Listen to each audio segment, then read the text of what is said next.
नमस्कार. आम्ही होता इथं कामाख्या मंदिर हे जगप्रसिद्ध कामाख्या मंदिर आम्ही सध्या आलोय. बघू शकतो हे कामाख्या मंदिर. कामाख्या देवी हे मंदिर आसाम राज्यातील गुवाहाटी शहराजवळ आहे.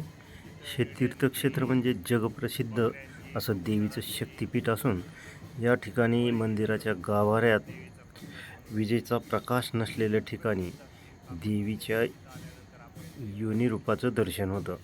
तसेच तांत्रिक मांत्रिकांसाठीचं हे सर्वात प्रसिद्ध असलेलं हे सिद्ध शक्तिपीठ मानलं जातं. याबाबतच्या अनेक दंतकथा प्रसिद्ध आहेत.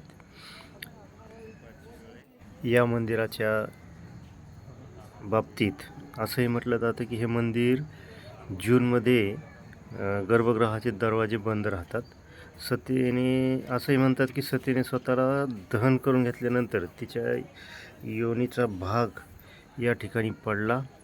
त्यामुळे येथे देवीच्या योनीची पूजा केली जाते आणि या ठिकाणी रेडे, बकरे, कबूतर यांचे बळी चढवले जात असतात.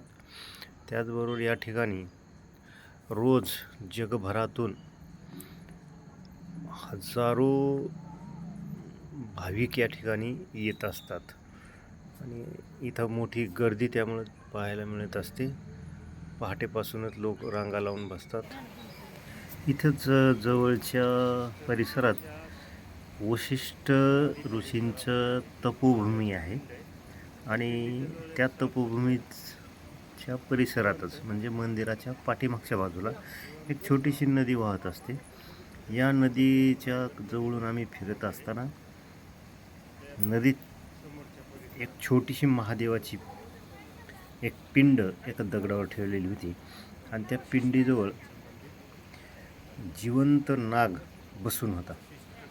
हे आहे वशिष्ठ ऋषींचं तपोभूमी मंदिर आणि आधी आपण जे पाहिलं तिथं नागोबा बसले होते. हे तपोभूमी मंदिर आम्ही त्याला डिवसण्याचा खूप प्रयत्न केला, म्हणजे वरून बोलण्याचा वगैरे आवाज देण्याचा, परंतु ते नागोबा काही जागेहून हललेले नाही. हे तुम्हाला दिसत आहे. ही छोटीशी वाहणारी नदी, ही महादेवाची, शंकर महादेवाची पिंड आणि हे नागोबा जिवंत आहे. जिवंत नागोबा असे थिरावलेले आपल्याला पाहायला मिळत आहेत. जिथं महादेवाची पिंड असते तिथं हे दिसतातच.